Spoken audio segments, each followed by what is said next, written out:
Salut la compagnie, c'est Jules Melon et aujourd'hui dans un Ciné Critique, moment cultissime, puisque nous allons fêter les 40 ans d'une œuvre extraordinaire dans le subconscient de beaucoup de fans de cinéma de l'adolescence des années 80-90. Je veux bien sûr parler de Back to the Future, Retour vers le futur, premier du nom, sorti en 1985, évidemment réalisé et coécrit par Robert Zemeckis avec son pote Bob Gale, coproduit par Steven Spielberg et Amblin. D'ailleurs, on est un peu dans les mêmes studios ici, Universal, qui ont vu le tournage de Gremlins pour Hill Valley. J'en ai parlé justement quand j'ai fait le premier Gremlins il y a quelques mois sur la chaîne. Et bon, est-ce qu'on doit faire un point sur le casting? Quand même, je commence toujours mes vidéos ainsi. Nous avons dans le rôle principal Michael J. Fox, qui interprète Marty McFly, le héros.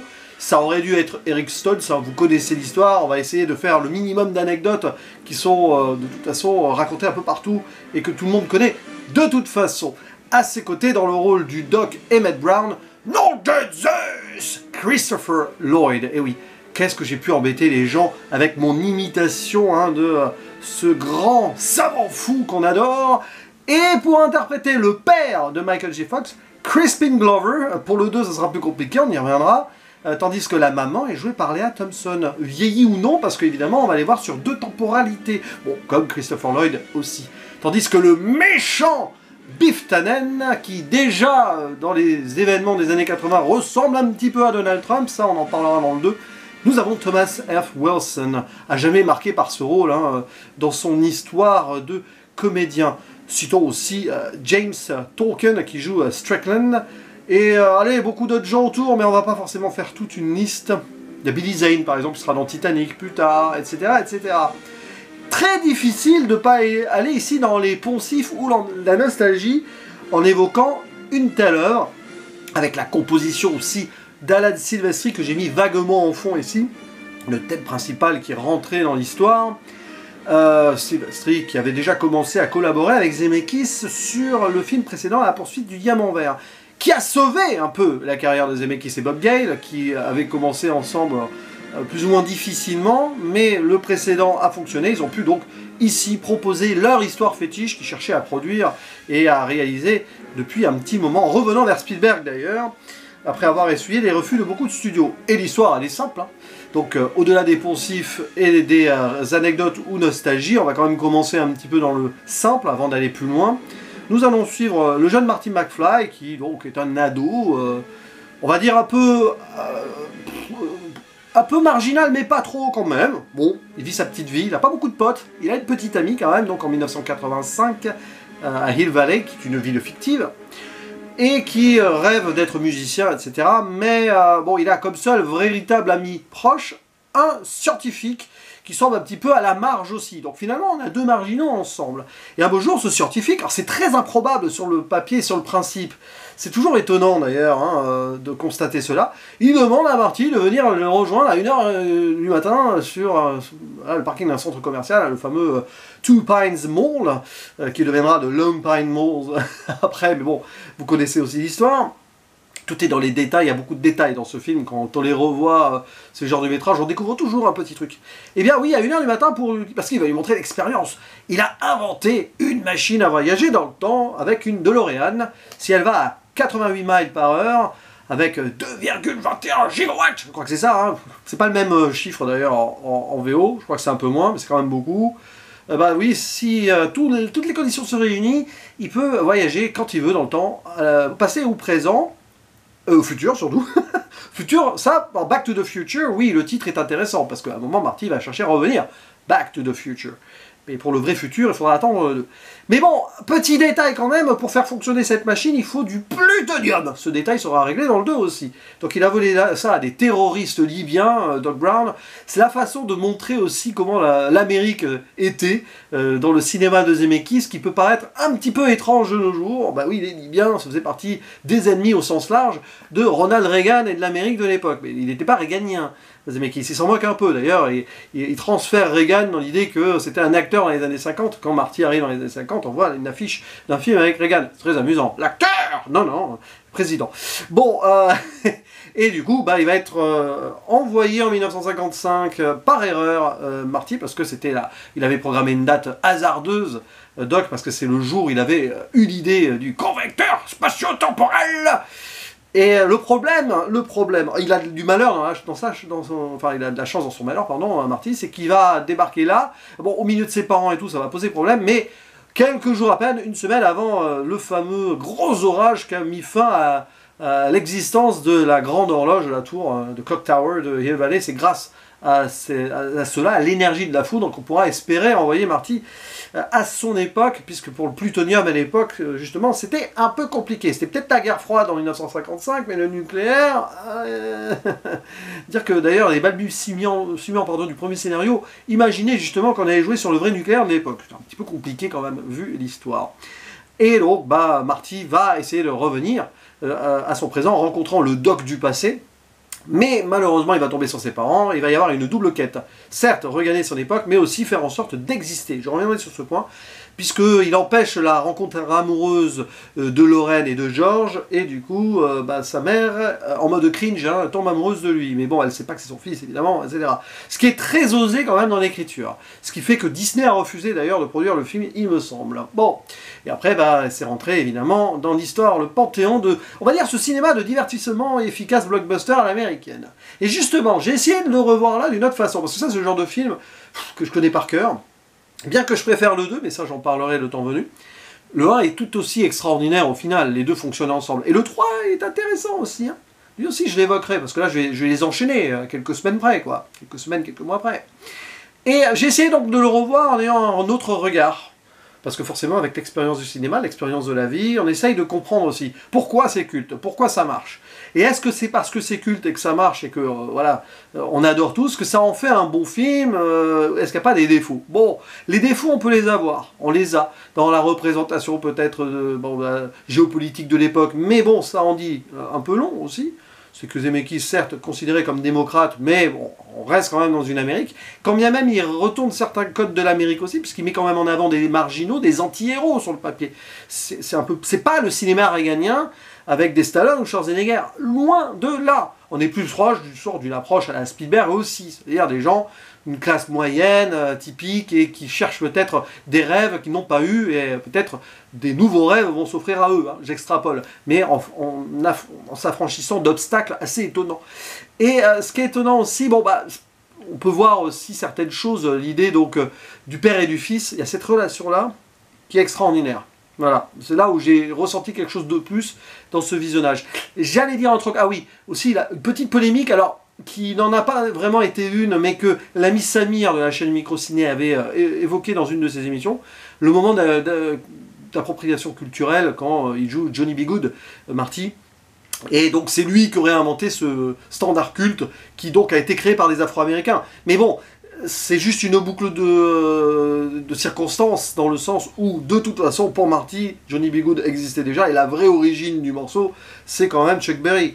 Et voilà, c'est pas parce que son cousin Marvin Berry, qui n'existe pas en vrai, appelle Chuck derrière que, bon, c'est un petit peu de l'anecdote, mais c'est vrai que ça peut être dérangeant et gênant. Mais Zemeckis, quand on connaît son approche, quand même, je sais que derrière, il a été accusé par exemple un petit peu d'être conservateur avec Forrest Gump, mais il ne faut pas charrier non plus, il faut voir au-delà, il faut voir globalement je pense. D'ailleurs dans l'idée Forrest Gump, Retour vers le futur, vous trouvez des parallèles avec ces marginaux un peu qui ont leur épopée, leur odyssée à eux, l'un c'est à travers l'histoire de l'Amérique, mais aussi à travers le temps, et Marty c'est justement techniquement à travers le temps et sa propre existence, sa propre évolution. Et derrière, bah, c'est génial, parce que le film fonctionne sur plein de choses. C'est pas de la grande mise en scène, c'est un film de pur scénario et d'histoire, de narration. Alors c'est quand même dans la mise en scène de la narration pour l'histoire, mais ça fonctionne sur donc une base écrite remarquable. Et tout fait sens, tout est assez simple finalement, alors que pourtant c'est compliqué. Vous savez, paradoxe du grand-père, voyage en temps, c'est jamais évident de faire en sorte que ça soit crédible. On peut trouver toutes les incohérences qu'on veut, plus dans le 2 peut-être, mais bon, le 2 c'est autre chose. Et génial d'avoir quelque chose aussi osé dans l'écriture, mais d'aussi fluide aussi. Et ce qui fait un petit peu la force du film, c'est qu'il est passé un peu à l'épuration, et il a mis du temps à être refusé, réécrit, retouché, etc. Et c'est ça qui fait aussi que le film est bon. S'ils avaient accepté à l'époque, les producteurs, dès le début des années 80 environ, hein, le projet que le film aurait été fait en 81-82, est-ce qu'il aurait été aussi bon? On ne le saura jamais, c'est pas sûr. Déjà, on n'aurait pas eu le même duo en tant qu'acteur principal, Michael J. Fox, qui remplace Eric Stoltz, mais c'est normal. Il était moins à fond dans son personnage, mais ça donne la maladresse et le côté marginal, mais en décalage, et cool, c'est un marginal cool de Marty. C'est parfait pour Michael J. Fox. Eric Stoltz, il était trop dans son premier degré délire. Hein.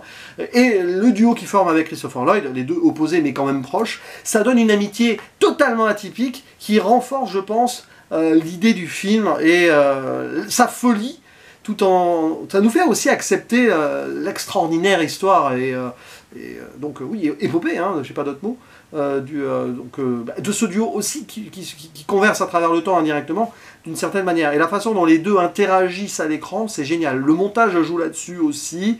Ils sont toujours un peu en décalage. Ça va, ça vient, parce que Marty, il suit toujours un peu avec son décalage à lui, mais aussi parce qu'en face, il y a le doc qui dit des trucs scientifiques, mais ils n'ont pas les mêmes idées à un moment, tout ça. Changer le futur ou non, rétablir les causes de l'altération du passé, etc. Il y a des petits trucs là-dessus qui donnent d'ailleurs un nœud émotionnel. Hein.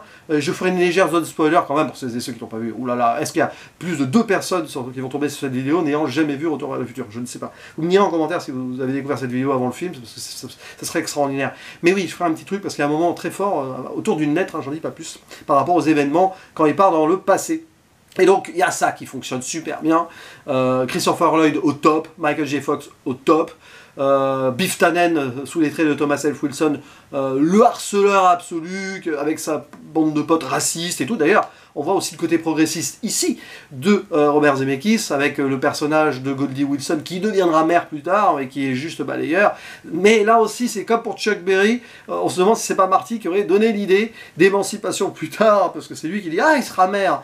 Bon, mais c'est pareil, c'est exactement pareil que pour Johnny B. Good. Mais on le sait quand même, Zemeckis, il a ce regard-là sur cette société, la progression de sa société américaine. Rappelez-vous Forrest Gump, malgré le fait qu'on dise que Booba, tout ça, c'est intéressant, hein, ça. Parce que je crois qu'on perçoit mal parfois les intentions d'un Zemeckis qui n'est pas ce qu'on... n'est pas le conservateur qu'on pourrait faire croire, même si par rapport à, évidemment, d'autres gens, il est plus conservateur qu'une gauche absolue, vous voyez, bon, évidemment. Mais pour rester centré là-dessus, après, c'est l'émotion qui marche. Le côté cringe, la mère, tout ça, le père, mais quand même, le fils devient celui qui va donner des leçons et des conseils à ses parents dans le passé, tout en essayant de les remettre ensemble. Il joue aussi sur son apparition dans le passé en mode Star Trek, Star Wars mélangé, parce que, bon, il y a George Lucas et ILM, plutôt, du coup, qui est pas loin derrière pour les effets spéciaux, et puis passer la pop culture. On mélange Star Trek et Star Wars à un moment quand il va convaincre George d'inviter Lorraine déguisée en Dark Vador qui vient de la planète Vulcain. C'est très très très intéressant à faire à l'époque, parce que c'était 2 sagas cultes opposées, mais là on les met ensemble, ce qui renforce, d'ailleurs, vous voyez pourquoi le film est devenu culte plus que culte, même il utilise des trucs cultes, avec le côté pulp comics aussi d'ailleurs, qui n'existe pas en vrai. Il y a beaucoup de choses qui ont été recréées pour le film, les moments cool aussi, pour voilà, le skate, bon, il y a des choses là-dessus, des répliques qui reviennent dans le passé et le présent, mais c'est surtout donc comment Marty, pour essayer donc de les remettre ensemble, va être obligé de jouer le jeu, un jeu dangereux et risqué quand même. Hein. Il va accepter de sortir avec sa mère donc au bal de fin d'année là, mais enfin au bal de bal féerique là, j'ai plus le nom en tête, pourtant je connais le film par cœur, mais bon là, voilà, je suis un peu fatigué aussi, puis j'ai beaucoup de choses en tête et à dire. Et du coup, voilà, par exemple, il va s'offusquer quand il va voir sa mère boire et fumer, et qu'elle est beaucoup plus libre qu'il n'imaginait, alors qu'elle, elle disait, elle était très conservatrice en tant que mère hein, dans les années 80. Mais on la voyait aussi blasée, c'est-à-dire qu'on voit que finalement le couple, eh ben, ils se sont mis ensemble, mais ils n'ont pas eu la belle vie derrière. Et Marty, il est dans une famille très moyenne, et lui-même, il a ses espérances qui sont un peu bon, château-branlantes dans le sens où il veut être artiste, musicien de rock, et se fait rejeter. Il a peur de se faire rejeter. Et ça, il le tient du père. Et c'est là où c'est extraordinaire. Bon, qui convainc sa mère d'être plus rigide alors que c'était l'inverse dans le passé, ok, enfin dans le futur plutôt, enfin dans son présent, le futur, bon, on se perd un petit peu, mais c'est surtout le père. Il se rend compte en fait, là, en allant dans le passé, ses origines. C'est-à-dire qu'il n'imaginait pas que son père aurait pu être artiste comme lui, d'une certaine manière, un créateur, enfin, lui plutôt dans l'écriture, le père, et lui, alors que Marty c'est plus dans la musique. Et quand il voit ce que son père hésite à faire, etc., il a peur d'être jugé et tout, il se dit, Marty, mais en fait, c'est moi ça, je le comprends. Et il va tout faire donc pour, en plus de l'idée de remettre ensemble ses parents, parce que sinon il n'existe plus, parce qu'il y a quand même cette quête existentielle, il va essayer aussi de renforcer son père, évidemment avec le côté un peu mascu, man up, hein, it's time to man up, et du coup il va non seulement essayer de régler le problème pour lui, mais indirectement, sans le savoir, peut-être améliorer les choses pour lui, au-delà, et ses parents, donc pour lui, plus tard, puisque de toute façon c'est tout voilà, après c'est le butterfly effect de ce que vous voulez, quoi. Et ça renvoie à ce que lui disait Strickland au début du film. Il dit, vous serez toujours un loser, un tocard, slacker en version originale, comme votre père. Aucun McFly ne marquera l'histoire de Hill Valley. Et Marty dit, cette histoire, elle va changer. Rien que ça, c'est ce qui va se passer dans le film, en fait. Voilà, c'était comme écrit, c'était son destin, finalement, que le Doc fasse voyager dans le temps, alors d'une façon improbable, en lui faisant venir au milieu d'une expérience à 1h du matin. C'est comme si, en fait, c'était ça, le fatum de McFly. Spoiler, quand même, pour un truc, pour ça, hein, pour la résolution, le fait qu'il joue en scène, c'était risqué, c'était pas gagné. Hein. Mais, pour que George empêche Biff, grosso modo, d'abuser de sa mère. Hein, sa mère était avait très envie de sortir avec Calvin Klein ou Pierre Cardin en VF, donc son fils, mais elle sait pas que c'est son fils, avec Marty, quoi. Et bon, c'est à 2 doigts de foirer complètement. Mais heureusement, c'est ça, c'est le destin qui fait que George va se révéler, avoir le courage et oser. Et c'est de là que tout part. Après, il faut quand même qu'ils s'embrassent, c'est pour ça qu'il y a Earth Angel jouer à la guitare avant Johnny B. Good et tout, etc. Donc, première étape réussie. Mais sur ce point-là, c'est génial, puisque en revenant dans son présent, Marty va se rendre compte que son père a osé être écrivain, donc Biff maintenant c'est son subalterne, c'est l'inverse, les rapports sont inversés, et du coup il y a une meilleure vie. Ce qui est particulier parce que dans un certain sens, c'est comme si Zemeckis montrait ici une ode à la réussite, un embourgeoisement absolu. Bon, on réussit ses rêves, mais on a plus d'argent, une belle voiture 4x4, etc. C'est un peu comme dans Forrest Gump, hein. C'est un peu comme dans Forrest Gump, hein, voilà, aussi, d'une certaine manière. Mais bon, même si dans Forrest Gump il n'accepte pas la richesse, il va tout donner justement après, c'est passionnant. Mais oui, c'est ça, c'est-à-dire que Zemeckis il montre l'Amérique, il montre comment quand on réussit ses rêves pour soi-même, on en gagne les dividendes aussi quand même à côté, parce que c'est possible finalement. Il voit la possible évolution vers le haut de gens qui ont un bon destin potentiel, comme le balayeur, Goldie, Goldie, le maire, qui va devenir maire du coup. Vous voyez l'idée? Bon, et oui, après ça peut être un peu, American Dream à travers le cinéma de Zemeckis, c'est passionnant ça, c'est passionnant. Mais il y a aussi donc cette fin où, il va être envoyé par le Doc dans son présent, mais Marty sait que son meilleur ami est mort. Parce que quand les Libyens attaquent, il le tue. Doc renvoie quand même Marty, Marty prend la voiture plutôt, et va aller en 1955 par erreur, parce qu'il doit les fuir, hein, en allant à plus de 88 miles par heure. Bon, on passe sur le fait que c'est difficile de les dépasser sur ce centre commercial, sur ce parking, mais suspension consentie d'incrédulité. Mais oui, Doc meurt, et il essaye de prévenir le Doc du passé qu'il va mourir en 85, mais il veut pas le Doc du passé, parce que non, la science. Mais à la fin quand même, il va déchirer cette lettre, mais cette lettre il la remettra, parce que on s'en fiche. What the hell, comme il dit en version originale. C'est là où on voit que l'humanité, chez Zemeckis, prend le dessus et gagne toujours. C'est aussi ça, hein, la force du cinéma de Zemeckis, on le voit dans Forrest Gump. Ça peut paraître naïf et comme ça, mais l'humain gagne, et du coup, le Doc, quand même, va garder son humanité, écouter les conseils de son ami, lire cette lettre, et décider de changer le futur pour sa survie. C'est une question de survie, de toute façon. C'est-à-dire que les règles, elles sont telles qu'elles sont, il ne faut pas changer le futur, il ne faut pas changer le passé, mais quand il s'agit d'exister pour pouvoir continuer à vivre des bons moments avec les siens et continuer son évolution et son existence, tout simplement, il faut aller au-delà, parce que l'humain ne peut pas continuer à être humain sans vivre, sans exister. C'est passionnant ça, il y a beaucoup de réflexions là-dessus, c'est pas pour rien que plus tard il fera par exemple Contact aussi, hein. Il y a plein de choses. Donc finalement le cinéma de Zemeckis a quand même ce cercle thématique là, enfin des embranchements et des connexions thématiques en tout cas, et obsessions qui sont passionnantes. On pensera à Marwen aussi plus récemment, enfin même Here, et oui, Here aussi. Here j'ai envie de le revoir, hein. J'avais été assez dur avec le film il y a quelques mois, vous pouvez retrouver ma vidéo sur la chaîne, mais il faudra quand même que je me le refasse Parce que quand j'y pense. Mais il y a aussi cette idée de réussite, d'ascension, d'évolution, de destin, toujours ça, à travers l'humain aussi. Je ferme la zone spoiler, Retour vers le futur, évidemment c'est génial, pour plein de raisons, parce que vous l'avez découvert plus jeune, enfant, moi c'est comme ça que je l'ai fait, cette découverte à la télé avec la VHS habituelle, après j'ai saigné la VHS, mais le 2 m'avait encore plus marqué, j'en parlerai, je dirai pourquoi, mais je l'ai déjà plus ou moins sous-entendu, forcément quand on visite le futur, monde alternatif en plus, il y a des choses qui étaient, quand tu es ado, qui vont encore plus loin, mais déjà ce premier film-là, ben en fait, on se rend compte du cœur émotionnel qui nous paraît évident parce que l'histoire est comme ça, quoi, et sur un film, sur plusieurs visionnages pendant plusieurs années, mais quand on analyse de près, on se rend compte qu'il y a un vrai délire existentiel et de destin, il y a quelque chose d'humain, il y a un regard sur la société et le monde aussi, ce monde-là, le monde américain de Zemeckis ici des années 80, sous couvert de petits trucs d'humour aussi, mais aussi sur comment les Américains lambda, parce qu'il y a beaucoup d'Américains lambda au final, hein, même un peu à la marge, comme je disais, dans le cinéma de Bob, comment ils arrivent à évoluer, vivre ensemble déjà, et transcender certaines choses peut-être, pour accomplir une forme de destin, et surmonter les obstacles. On peut penser aussi à Castaway, hein, Seul au monde, dont j'ai parlé il n'y a pas si longtemps que ça, aussi, même si c'est autre chose, mais il y a toujours cette idée-là. Et c'est passionnant, du coup, le cinéma de Zemeckis. On peut le critiquer sur certains points, oui, je peux l'entendre, oui, bon, le côté conservateur très américain, oui, peut-être, mais pas que. À mon avis, il y a beaucoup de dilemmes et de nuances et de zones de gris aussi. Voyez ces premiers films, Crazy Day, I Wanna Hold Your Hand, je crois que c'est ça en version originale, et Grosse Magouille ou You Scar, parce que j'ai déjà parlé les deux. Il y a aussi ça, déjà, il y a des bribes. Pas trop à la poursuite du diamant vert, même s'il y a aussi cette quête du succès. Hein, quand même quelque chose là-dessus.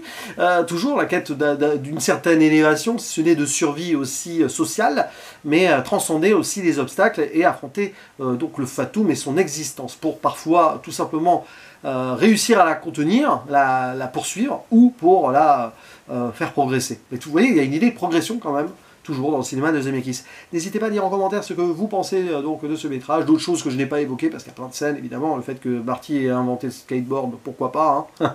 Mais bon, il inventera autre chose en deux. Et puis tout le reste, bref, vous êtes libre en dessous, parce que je pense que vous aurez beaucoup envie de vous exprimer sur ce premier film d'une trilogie, évidemment, extraordinaire. Je vous dis à la prochaine, ciao.